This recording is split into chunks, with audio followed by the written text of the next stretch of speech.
The anime story begins with a fierce battle between two powerful houses, each waving their banners defiantly on opposite sides. However, both sides decide to call a truce, as a far greater threat looms over the world, a monstrous demonic dragon named Zot. Unlike any other, this dragon brings unparalleled destruction, burning entire towns and villages to the ground whenever it awakens.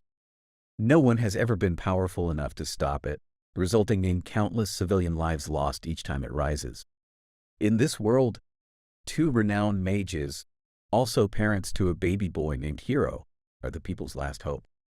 One fateful night, when all fighting has ceased, these mages declare that the dragon must be sealed away before it's too late. Soldiers and cloaked men gather, preparing for the dragon Zot's appearance under the ominous purple moon. Hiro's mother, a legendary witch known not only for her swordsmanship but also for her captivating beauty, sets herself up as bait, screaming for help to attract Zot. The dragon, enticed by her ruse, rises from the ground. As it lunges at her, she swiftly casts a spell, binding it with chains and drawing her sword. At this critical moment, Hiro's father, Bro, reveals his true form from among the soldiers and joins the sealing ceremony. Together, they initiate the process, encasing Zot in protective bubbles.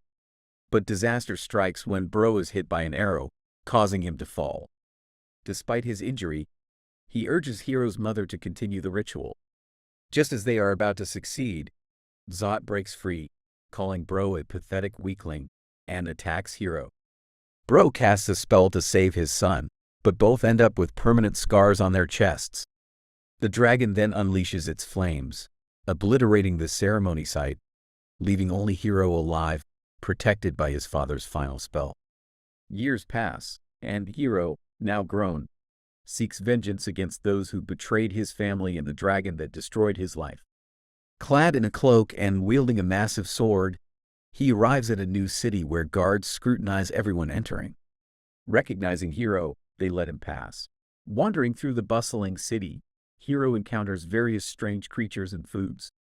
He spots a small girl who announces the arrival of Lord Namboku, who enters the city throwing coins to the peasants, causing a scuffle. In the chaos, a city boy named Passet steals a coin from Hiro.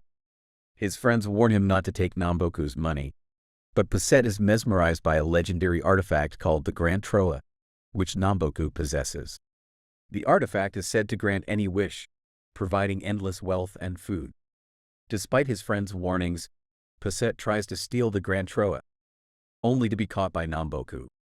As Hiro continues his exploration, he encounters a merchant claiming to possess a crest descended from the hero who once battled the dragon. Recognizing it as authentic, Hiro watches as a street boy snatches it, only to be caught by the merchant's giant bodyguard. Hiro intervenes, offering a gold coin to buy the crest, inadvertently ruining the boy's plan to steal more from the merchant. The boy, named Tomet, steals the crest again and flees, leading to a chase through the city. Later on, the boys return to their secret city hideout and discuss Hiro's behavior, upset that he ruined their plunder. However, Hiro sneaks inside their base and retrieves the crest, claiming it rightfully belongs to him. None of them realize how valuable it is and what it means to Hiro. Hiro confronts the boy who stole it, asking his name. The boy introduces himself as Tomet. The other boys mock Hiro and insist that what they steal still belongs to them. Feeling outnumbered, Hiro runs away, and all the boys give chase, leaping across rooftops and darting through alleyways. Meanwhile, a mysterious man named Juru, scarred and intimidating, searches for Hiro, carrying a drawing of him. In a grand mansion, Namboku hosts a lavish dinner, pressuring guests into selling their prized magical items. Tensions rise when a servant accidentally breaks a rare jar, but Namboku's guards quickly intervene. A girl reveals the Grand Troa, proposing a partnership with Namboku. Suddenly, a miniature dragon-like creature swoops in, snatching the crystal with its tongue. The girl reacts quickly, using her magic to open the ceiling, causing both the creature and Peshet to tumble down from above. The next morning, Peshet finds himself bound in the city square, facing execution. Right on cue, Hiro intervenes, halting the execution with practiced ease. Nano soldiers move in, but Hiro dispatches them effortlessly. Infuriated, the girl unleashes her lightning magic at Hiro, who deftly evades her attacks. Just as the situation escalates, a sturdy stranger appears, rescuing Hiro from harm.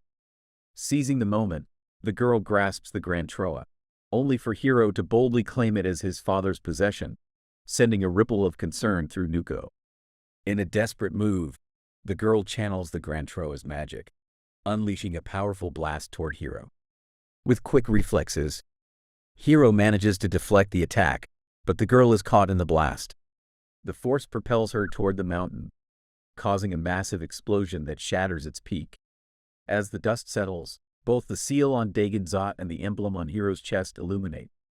Blinded by his thirst for revenge, Hiro unleashes a flurry of attacks against the colossal dragon, but to no avail. His efforts are effortlessly thwarted. Just as hope seems lost, Juru swoops in to aid his friend. The soldiers, realizing their futile attempts against Dagonzot, redirect their arrows towards Hiro and Juru in desperation. However, before the arrows can find their mark, the legendary dragon unexpectedly shields the duo, surprising everyone with its protective gesture. In a fit of rage, Dagonzot unleashes its fury upon the city, laying waste to everything in its path before vanishing into the shadows. While the man beside Nuko seethes with anger, Nuko wears a satisfied smirk, reveling in the fear he has instilled. He delights in the realization that people now clamor for his protection in the wake of such terror. The scene then shifts to the thieves' hideout, where Hiro lies unconscious. Juru recounts the events of 10 years past, when Hiro's parents attempted to seal Dagonzot. The chosen site was strategically located at the heart of 3 powerful kingdoms. Hiro's mother, Kisum, sacrificed her soul to lure out the dragon, while Lord Barrow wielded his sealing treasure and Hiro aided with the sacred mirror. Together with 100 elite mages, they commenced the sealing ritual, but tragically, their efforts were in vain. Despite Juru's intervention to save Hiro, his parents and all the magicians fell victim to the engulfing black flames of Dagonzot. As Hiro regains consciousness, he immediately searches for the dragon, driven by a relentless desire for vengeance. Juru attempts to calm him, revealing that he has been training Hiro for the past decade and has taken him under his wing. Meanwhile, Tomet underestimates Hiro's newfound strength, but Hiro's resolve remains unshaken. He queries Tomet about Nano's whereabouts, but Tomet brushes off the inquiry. He describes Nuko as a nefarious arms dealer who causes conflict between kingdoms for personal gain, manipulating markets and bankrupting merchants with his trade in magic stones. Determined to reclaim the Grand Troa, Hiro sets his sights on finding Nambo. The scene shifts to Sharu, distraught over Nano's departure. Seeking solace, she turns to a magical mirror connecting her to Nano's carriage via video call. She confronts Nuko for abandoning her in the city, but he remains unconcerned, instructing her to locate Hiro. As hunger grows in Hiro's stomach, he desires a lavish meal, but Palupa tells him to stay within his limits, as they only have limited funds and he refuses to spend it on an extravagant restaurant. Their argument catches the attention of the restaurant owner, who harbors resentment towards them for causing a scene earlier against Nuko. Suddenly, a cat-eared girl named Erin intervenes, inviting them to join her for brunch. They follow her to a nearby restaurant, where they sit down to eat together. Erin, intrigued by the earlier commotion in the city square, deduces Hiro's identity as Lord Barrow's son, leaving Hiro and the others on edge. Abruptly, Erin takes her leave, leaving Hiro and his companions puzzled, especially Palupa, who was hoping she'd pay for their food.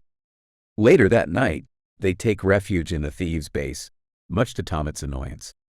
The other kids, however, now see Hiro as their savior and defend his presence. Reluctantly, Tomet agrees to let them stay, but soon finds himself arguing with Hiro over sleeping arrangements. The next day, Tomet asks Hiro about their plans. Hiro remains steadfast in his goal to find Nuko and retrieve the Grand Troa. Juru, however, warns Hiro of his perceived weaknesses, urging him to tread carefully and calling him a subpar swordsman with big talk but little skill. Juru proposes that the others remain at the base temporarily while Hiro hones his skills, though Tomet opposes the idea. Hiro assures him that Juru will take care of them and even cook for them. Reluctantly, the kids agree, and soon after, Hiro and Juru venture into the desert. In the vast expanse of the desert, Juru suggests that Hiro start his training at level 1 by battling simple and weak slimes. However, what seems straightforward proves challenging as Hiro struggles to even cut them in half, showcasing his poor skills. Just as frustration mounts, a sand dragon emerges from the dunes, catching them off guard. Desperate for recognition, Hiro attempts to strike it, but his efforts fall short. Suddenly, a slender girl emerges from the dragon's mouth with a peculiar appearance. To their surprise, she approaches Hiro and lays her head on his chest, displaying an unusual level of familiarity. Furthermore, she boldly expresses her desire to accompany him on his journey, something Hiro never imagined. Palupa panics as the strange girl, Sato, makes her introduction, while Hiro appears visibly flustered. Before they can fully process the situation, Juru launches an attack on Sato, only to be restrained by Hiro. Sato's odd behavior continues as she busies herself plucking something from the desert floor while the others seize the opportunity to flee back to their base. Back at the base, Hiro takes charge and prepares a meal for them.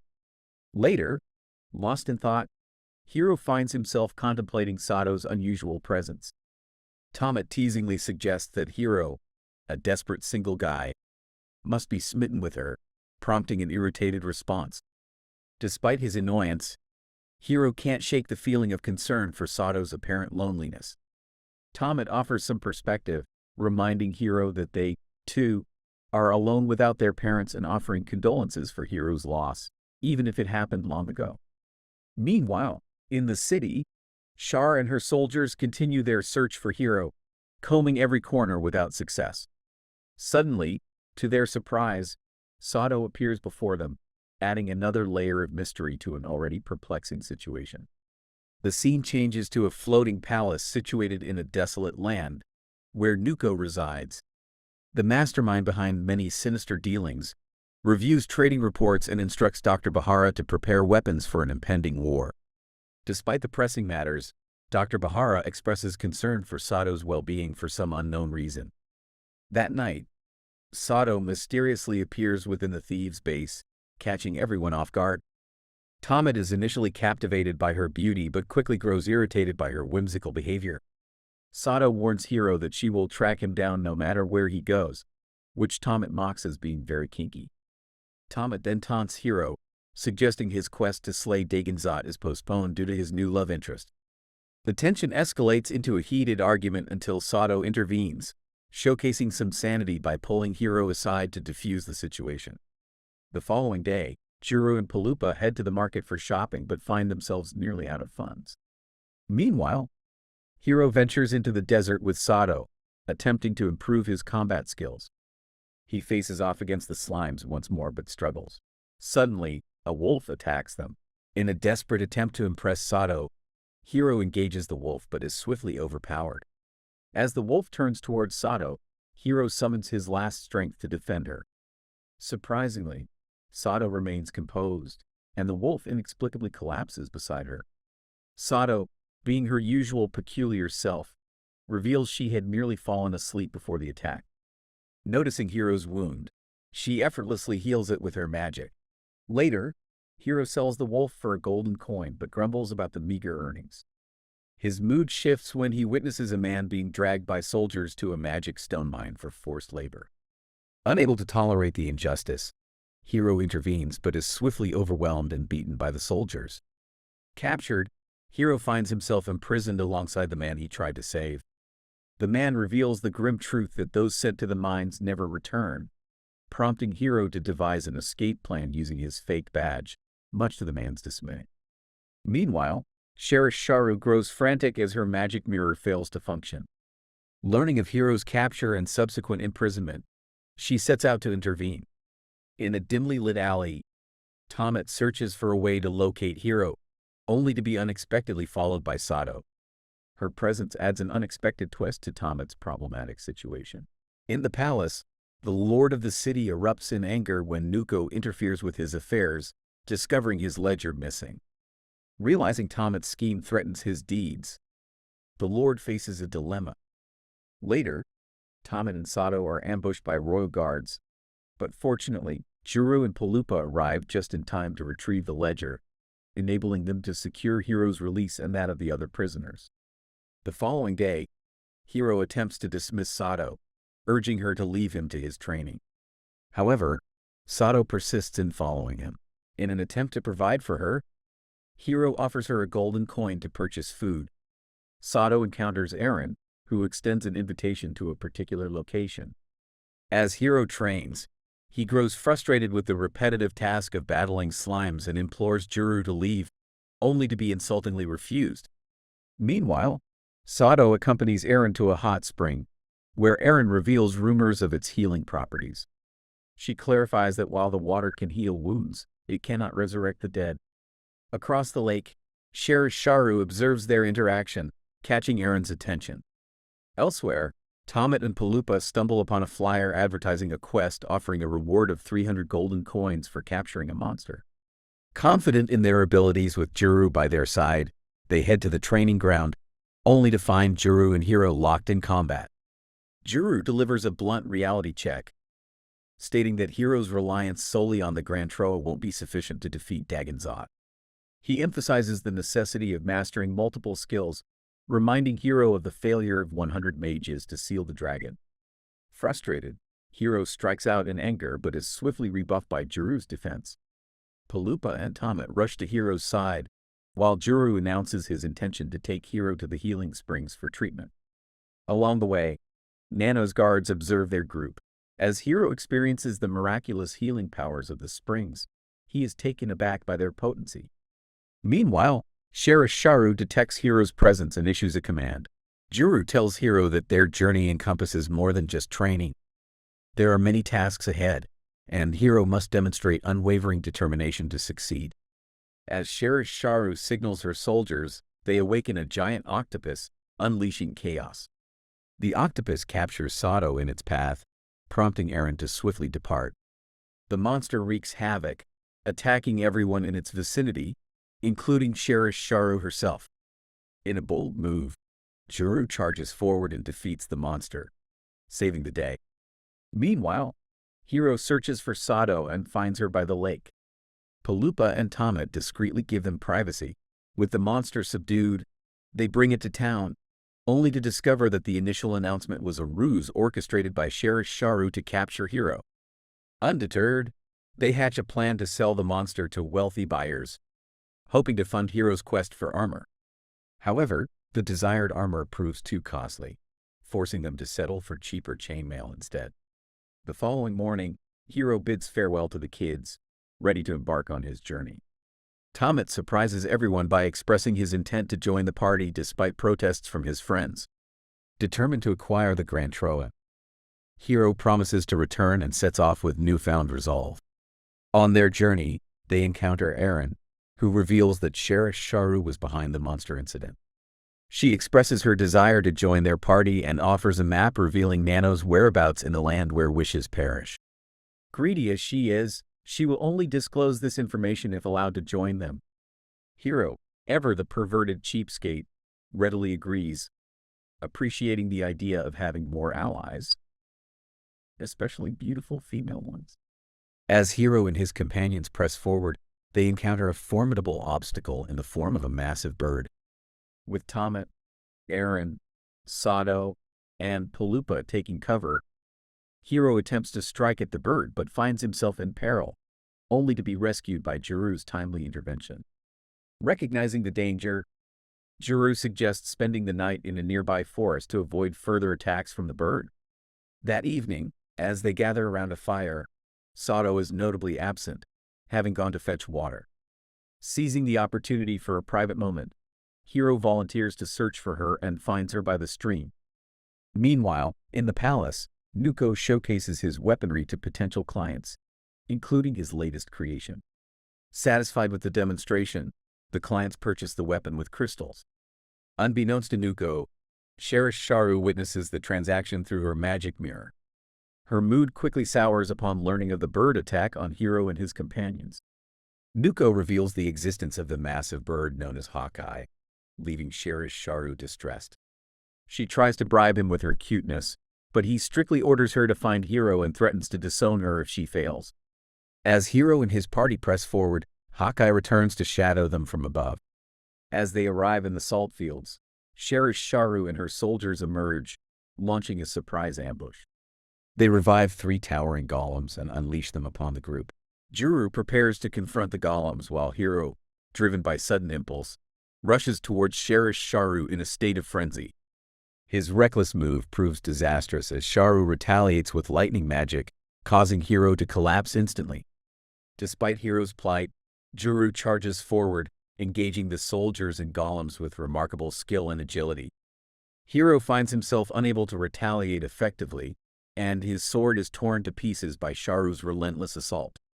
In a desperate move, Paloopa invokes his magic and summons Mumu, a rabbit-like girl known for her openness to bribery. Mumu emerges from a magical chest, and Paloopa tosses both Sato and Tomet into the chest, much to Tomet's concern. Meanwhile, Hiro is cornered by Sharu's relentless assault, but Juru comes to his aid. As the battle intensifies, the earth trembles under the force of their clashes.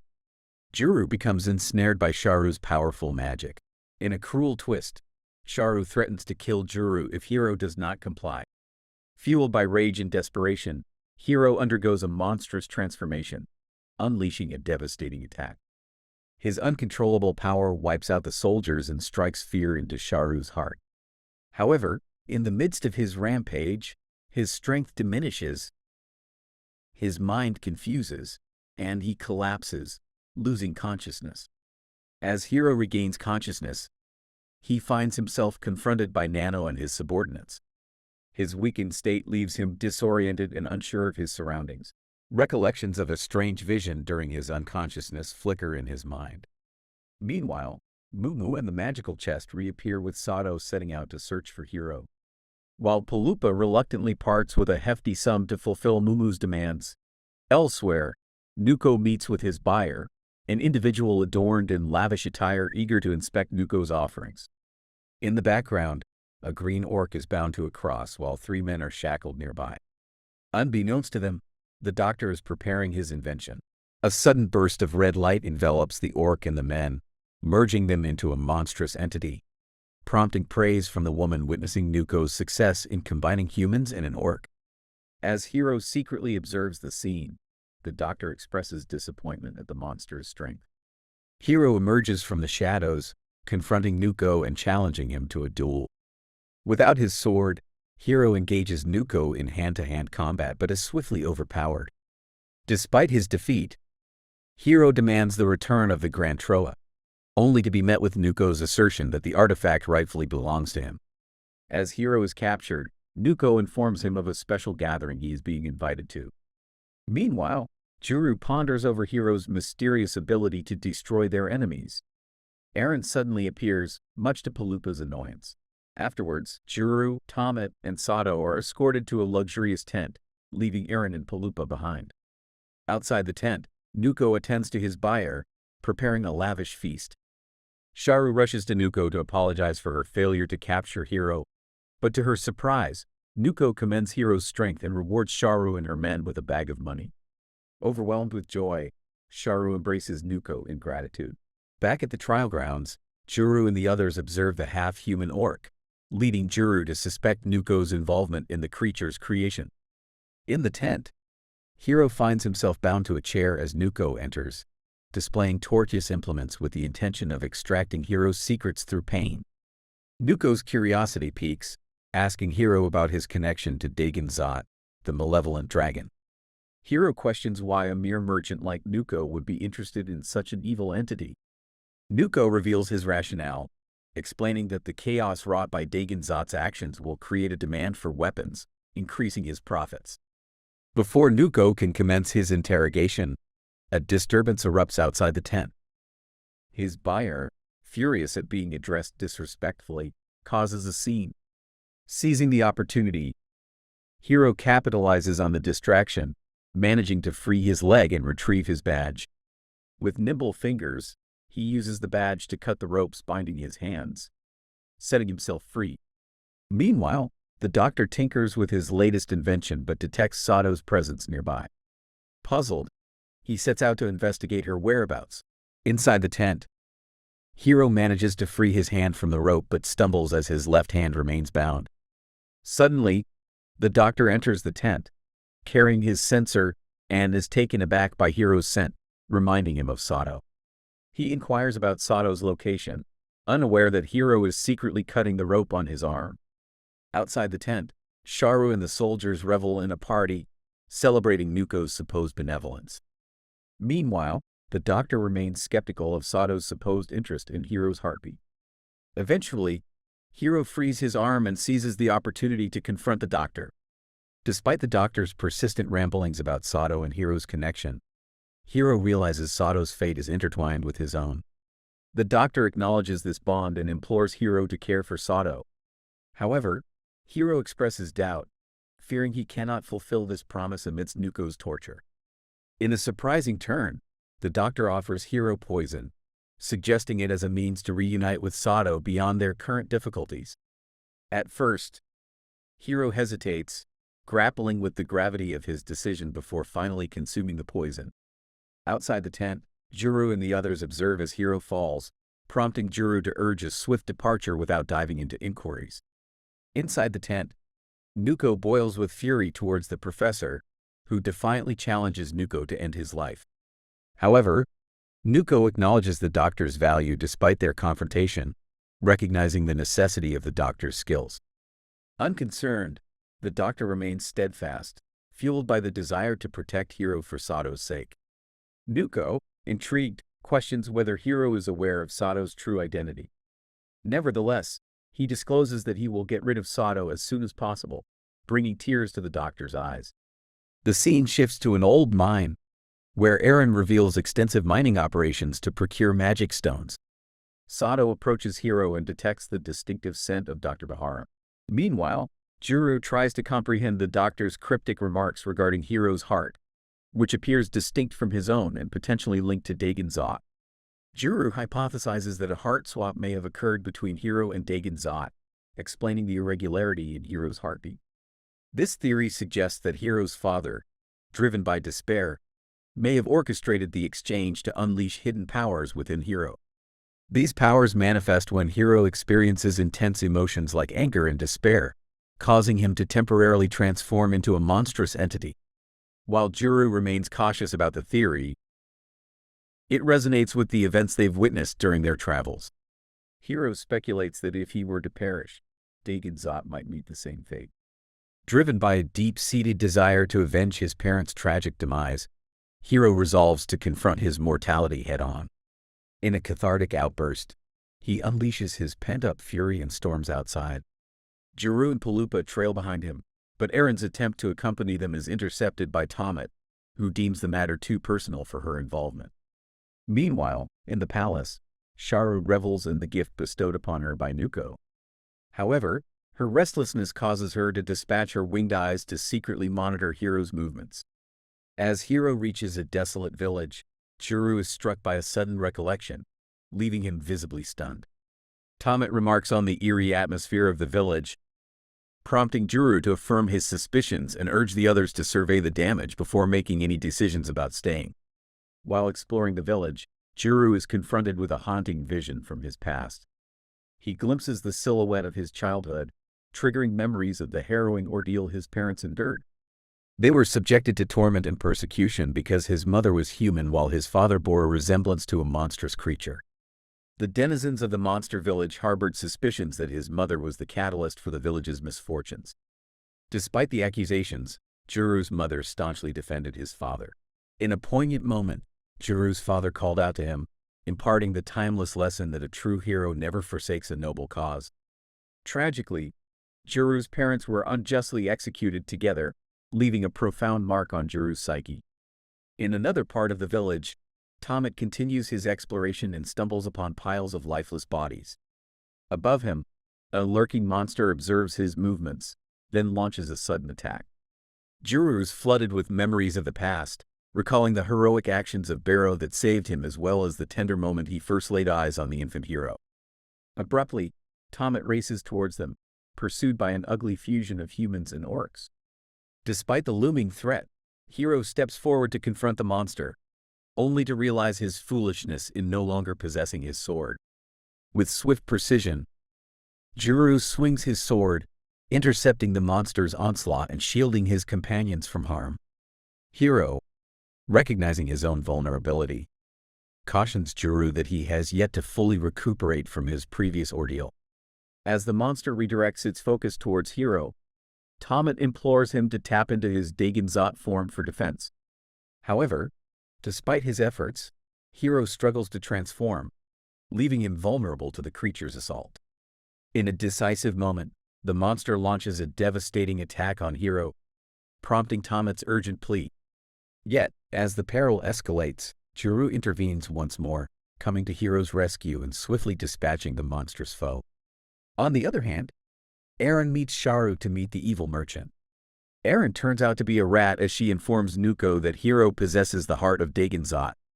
The merchant refuses to believe her at first, but she tells him that it is her job to distribute valuable information in exchange for money. Impressed, Nuko gives her an expensive item and later calls out Sharu, only to order her to kill Hiro. In the vibrant Rono village, Tomet finds himself captivated by its lively atmosphere despite its location on the outskirts. Palupa explains that the village thrives due to its strategic intersection.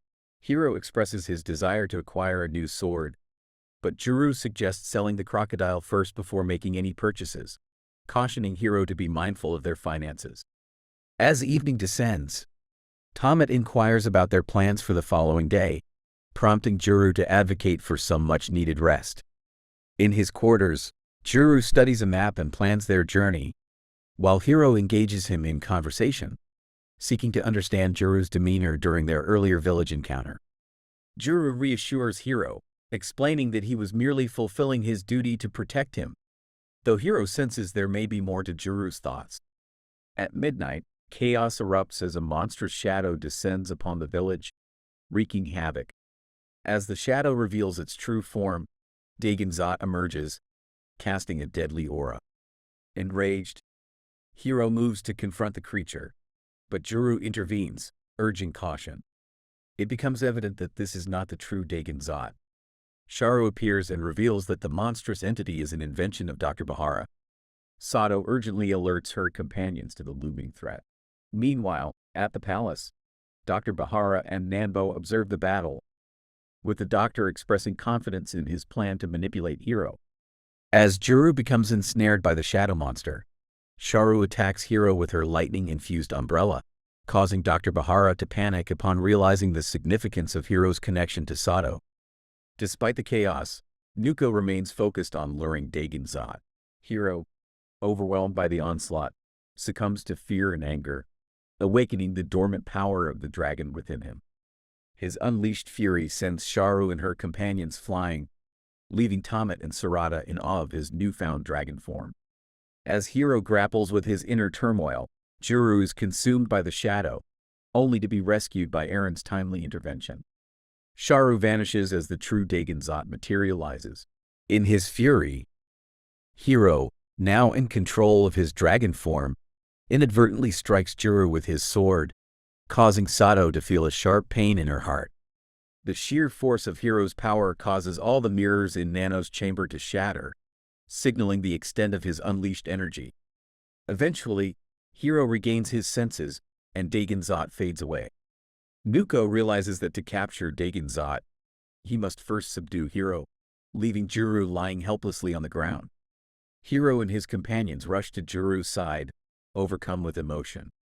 As Hiro watches over the unconscious Juru in the hostel, Sato offers silent support. In the kitchen, Palupa expresses dissatisfaction with the food he's prepared. Suddenly, Juru awakens, bringing relief to Hiro. Despite his recovery, Juru notices the smell of Palupa's cooking and acknowledges his efforts. Hiro feels guilty for attacking Juru, but both Juru and Palupa reassure him that it was his dragon form, not his true self, that struck Juru. Nevertheless, Hiro is deeply affected by the incident and saddened by the harm caused to his friend. Sato explains the dangers of healing Juru's injuries and the potential risks of Hiro's dragon form overtaking him completely. The fear of losing his humanity to the dragon terrifies Hiro. Juru suggests seeking guidance from Master Theo, believing he may have insight into their situation, but he loses consciousness again. Meanwhile, Palupa and Mumu clash over the costly medicine needed to treat Juru's condition. Lumu reveals that the medicine requires rare Sarapura herbs, dashing their hopes of a cheaper alternative. Tomet suggests returning to the healing springs, but Palupa fears it may not be enough to save Juru's life.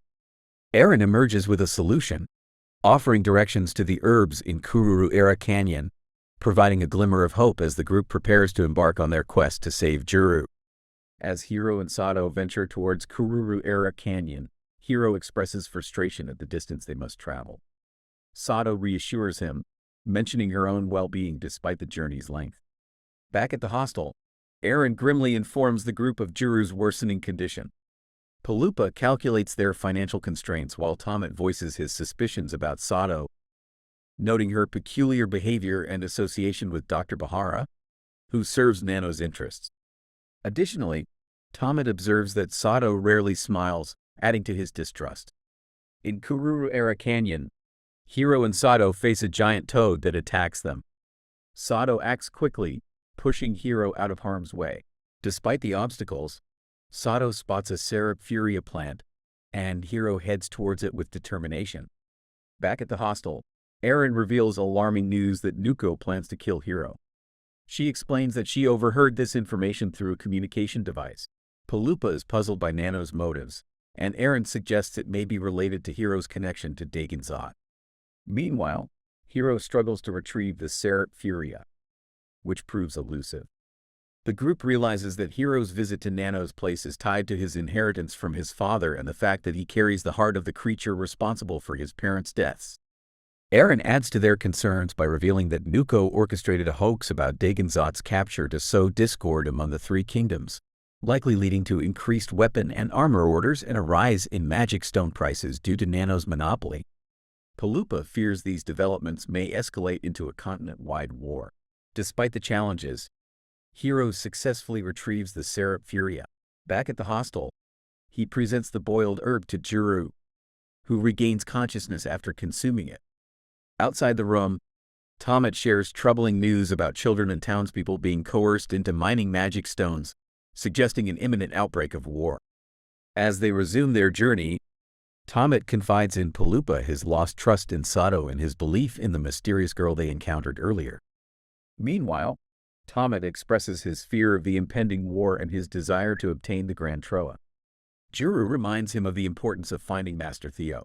A dignified man appears, and Juru and Palupa kneel before him. Palupa introduces himself as Barrow's servant, and the man reveals himself to be Master Theo. His arrival brings a mix of emotions. Despite the momentary discomfort, they continue their journey, but the thin air proves challenging for everyone.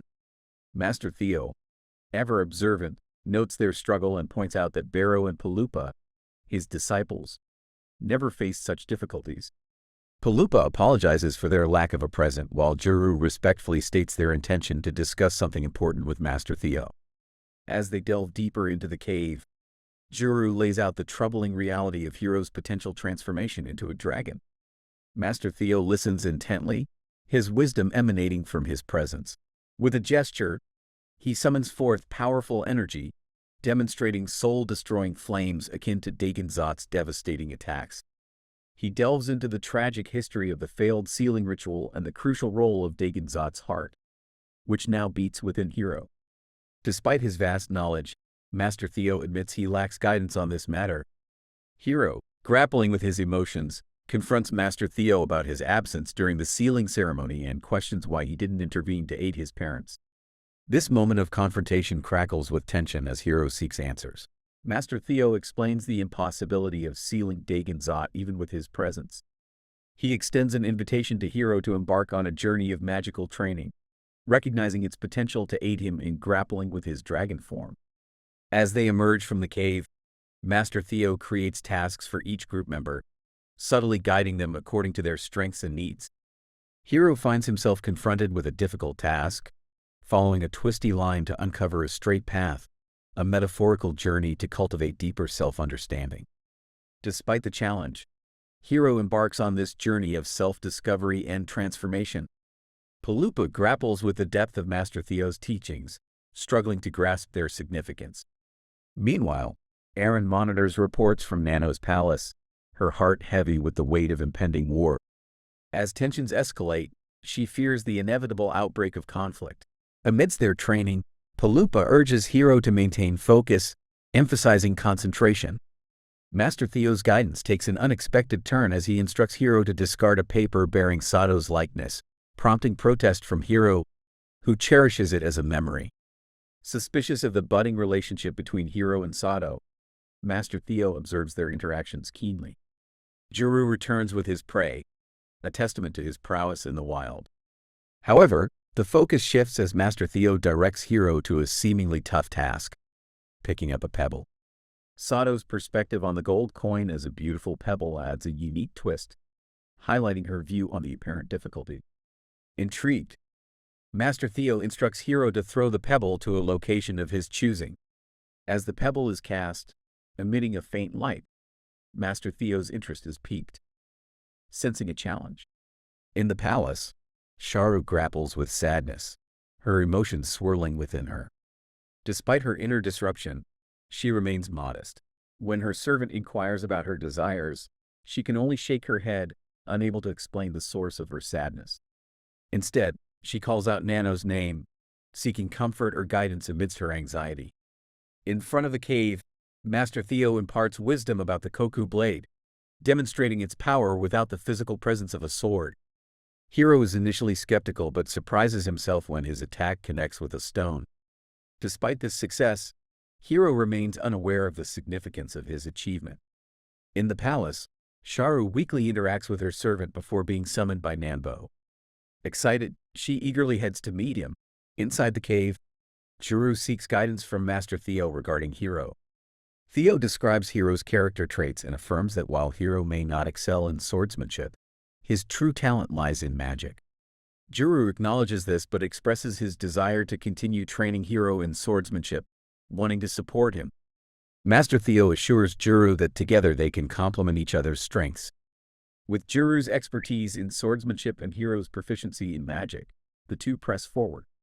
In the palace, Nuko is engrossed in monitoring his machine when Sharu arrives. He informs her of a task, prompting suspicion from one of the soldiers outside the cave. Master Theo instructs Hiro to assume his stance, but the young warrior is fatigued and frustrated. Theo challenges him to strike with the Koku blade, promising graduation if successful. Hiro launches an attack, and Theo fakes an injury, despite Hiro's belief that he has mastered swordsmanship. They continue their journey, unaware that Master Theo has discreetly activated a defensive magic barrier when Hiro attacks. Eventually, they arrive in the Mort Desert. Amidst their journey, they fend off an attack from a Hawkeye, but Juru successfully repels it.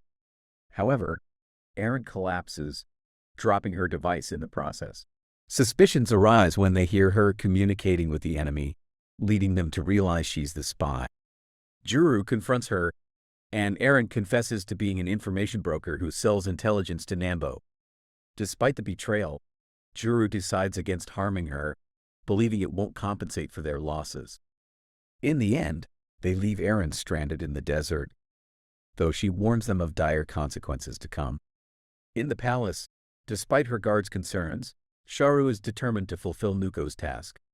She enters the machine where she and Dr. Bahara have joined forces. Meanwhile, as night falls in the Mort Desert, Hiro and his companions grumble about the extreme temperatures. Juru reminds them that they need to prepare for 3 nights in the desert, where the temperature fluctuates drastically between scorching days and freezing nights. As they continue traversing the desert amid a sandstorm, the group faces challenges. Meanwhile, in the Saint of Moria Kingdom, the knights prepare for war, believing that Vanes and Aisline have formed an alliance and that Dagon Zot is under their control. In the desert, Hiro and his companions find themselves running out of water, and Paloopa falls into a sandhole. Inside, they encounter a grotesque and formidable monster. Juru instructs Paloopa not to move to avoid sinking deeper, but despite his efforts, Paloopa panics and sinks further. Unable to help him, The group is surprised when Eren, the blabbermouth girl, throws a rope to save Paloopa. Though Paloopa is saved, he remains angry with Eren, who explains that they are drifting farther from their intended destination. In the Isline Kingdom, the king has been engaged in prayer for 3 consecutive days. There's a prevailing fear that Van Lodes and Saint Amaria have aligned against them, and they're also concerned about the potential capture of Dagon Zot. Meanwhile, in the Mort Desert, Hiro's group is caught in a sandstorm, causing them to become separated. Paloopa regains consciousness to find Eren beside him. She explains that she has only located Paloopa and has lost track of the others. Despite Paloopa's concern for their companions, Eren suggests heading towards the oasis, believing that they may reunite with the others there. Determined not to perish in the desert, Eren presses forward, urging Paloopa to follow her lead. Juru encounters Tomet while Hiro and Sato are separated from the rest of the group. As they continue their journey, Paloopa struggles to walk but declines Eren's offer to carry his bag. Eren defends herself, explaining that she only sells information to those willing to pay a high price. She admits to approaching Nanbo in an attempt to acquire the Grand Troa, but Paloopa is overwhelmed and collapses. Meanwhile, Hiro and Sato endure the cold air together, with Sato appearing visibly concerned. The following morning, Eren and Paloopa awaken, and Paloopa notices a bug collecting dew on its body. He tries to mimic the behavior but fails. Hiro, meanwhile, is shivering and desperately in need of water, unsure of what to do next. Sato catches a whiff of a nearby lake on the wind and begins to undress. Elsewhere, Juru carries Tomet on his back and spots Eren and Paloopa in the distance. They reunite as a group once again.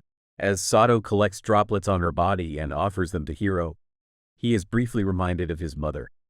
Meanwhile, a Hawkeye watches them from afar.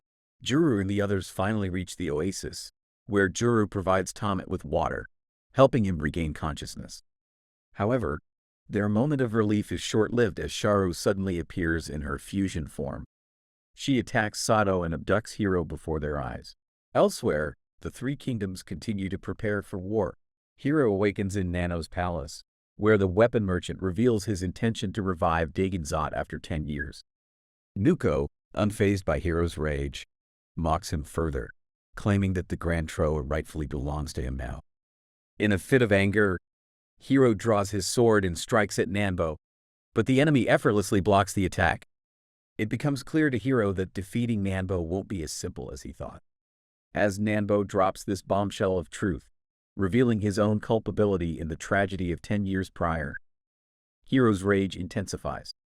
He refuses to accept Nanbo's denial regarding the heart-switching incident, insisting that it was indeed his father, Lord Barrow, who made the decision. Despite his anger, Hiro attacks Nuko once more, but he is swiftly overpowered and thrown out into the unforgiving desert once again. The weight of Nanbo's revelation and Hiro's failure weighs heavily on him as he struggles to make sense of the truth. As Juru and the others search for Hiro and Sato, Eren uses her device to listen in, hoping to pick up any clues. Suddenly, they hear Sato's voice calling out for Hiro. Following the sound, they find Sato hitting drums in an attempt to summon the dragon. To their shock, the dragon emerges and devours Sato. Panic ensues among the group, with Juru nearly attacking the dragon in his distress. However, Sato manages to calm them down, assuring them that the dragon will lead them to Hiro. Paloopa recalls that Sato first appeared alongside a dragon, further deepening the mystery surrounding her. As the party rides the dragon, they soar towards Nano's palace. Meanwhile, inside the palace, Nuko ensures that all preparations are complete. He plans to merge the sealing treasure with his device, believing that doing so will grant him dominion over the world. However, he acknowledges that achieving this goal requires sacrificing all the magic power in the entire realm. Undeterred by the enormity of the task, Nuko remains determined to see his ambitions realized, even at the cost of immense sacrifice. As they arrive at Nano's mansion, Sato and the others find themselves facing a structure reminiscent of the Dark Lord's palace. Eren explains the history behind the palace, detailing its previous ruler, Gaia's, and his defeat by the hero, Dol Halberd. Despite its ruined state, the palace still retains powerful magic, now utilized by Nanbo.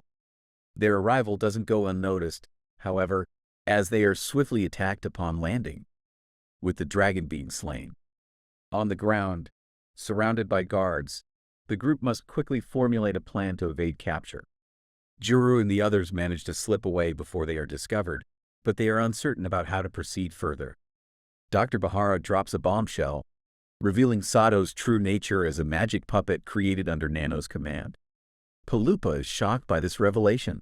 The doctor further explains that Sato's creation is tied to the Beloa tragedy, during which Nuko implanted the dragon blood crystal still inside her body.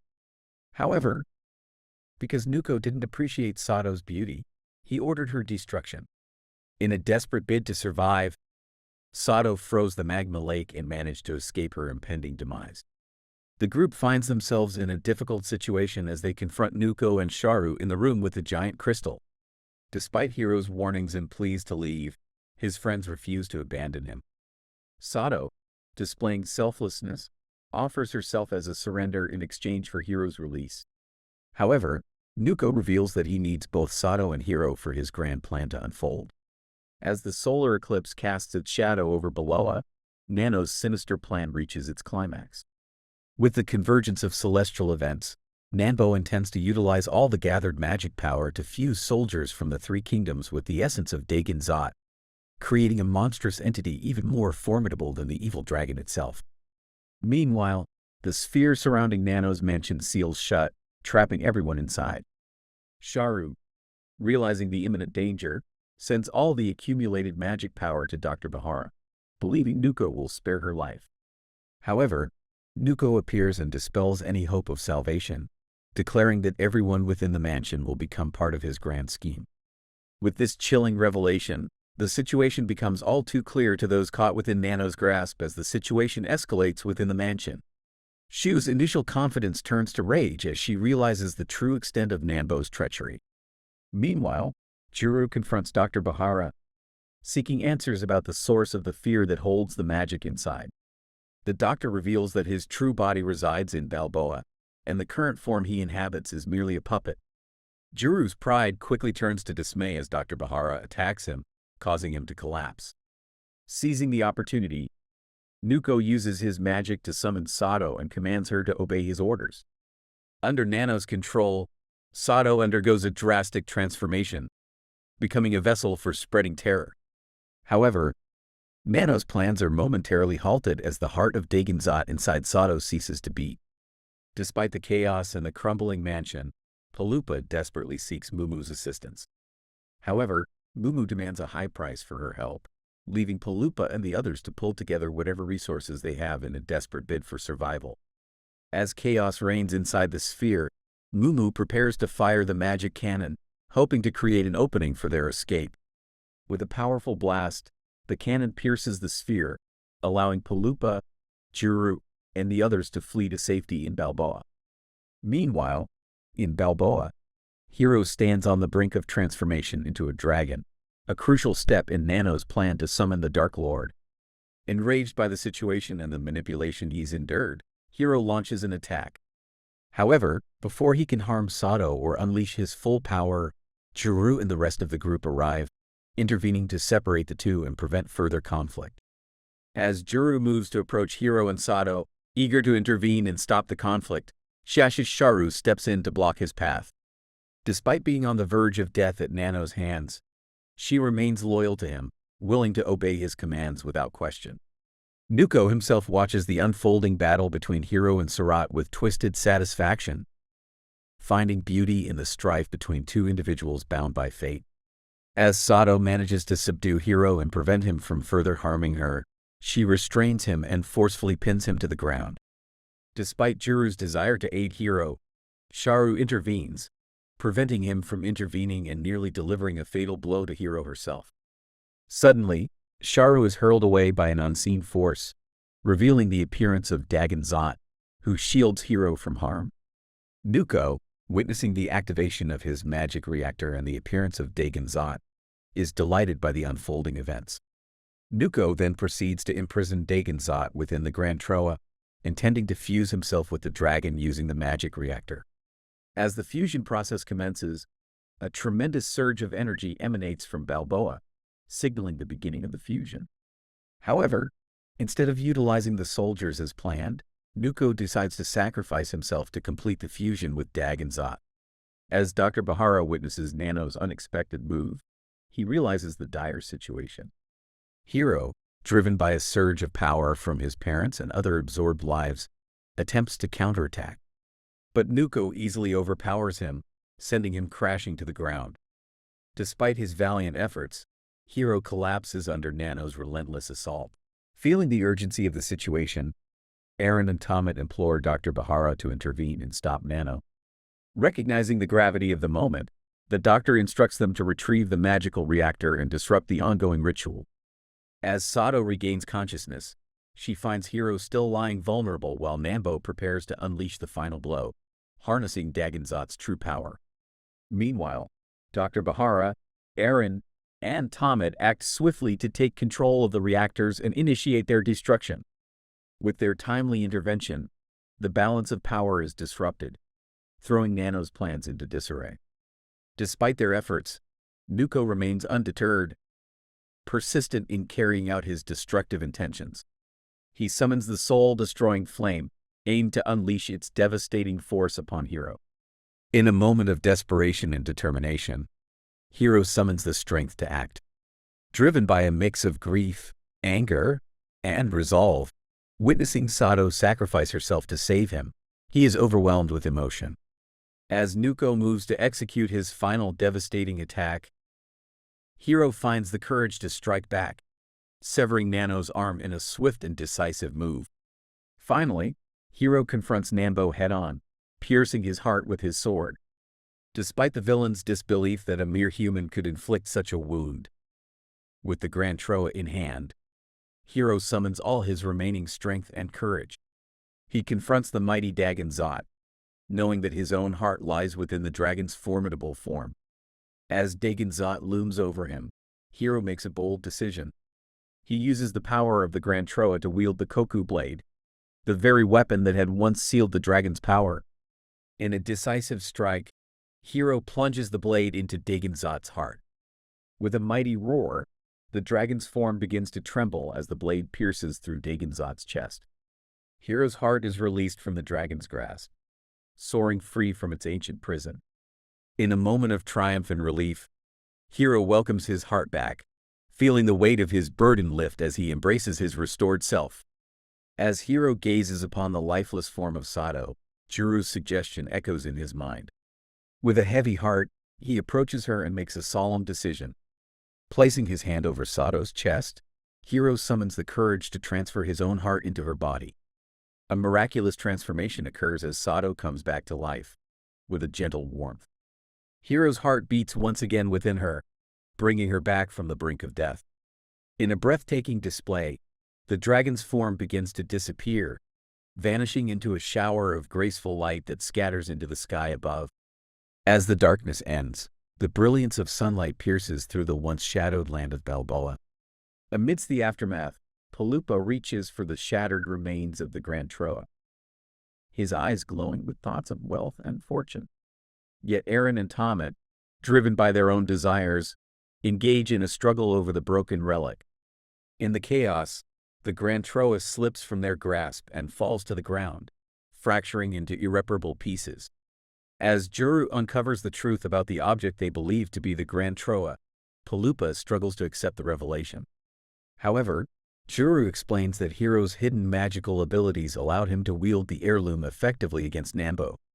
This realization dawns on them during Hiro's training with Master Theo, revealing the depths of Hiro's untapped potential. Sato, witnessing Hiro's tears, is taken aback by his emotional display, causing her to become flustered in his presence. Despite her surprise, she searches for Dr. Bahara, only to learn that her father did not survive the battle. Meanwhile, the soldiers of the Three Kingdoms retreat, signaling the end of the conflict.